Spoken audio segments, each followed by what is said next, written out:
Séance d'enregistrement dans ce studio du nord de Paris. Le chanteur jamaïcain Joseph Cotton est accompagné par un nouvel espoir local. Aujourd'hui, de plus en plus de musiciens jamaïcains se tournent vers la France pour enregistrer du reggae. Et certains s'y sont même installés.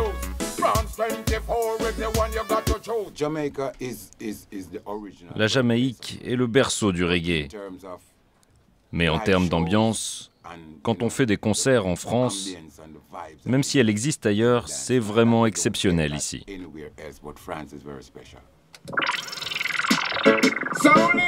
Mais les musiciens jamaïcains ne sont pas les seuls à enregistrer ici. De nombreux artistes et producteurs français se sont également lancés dans le reggae.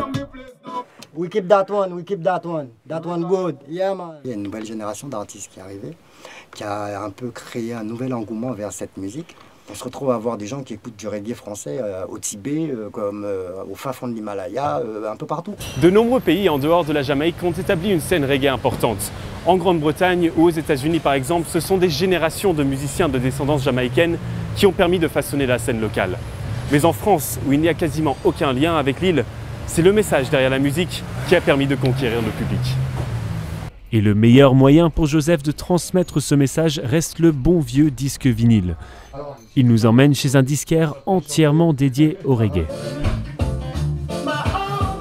Alors que les ventes de musique ont souffert de manière générale, les portes de cette boutique restent grandes ouvertes.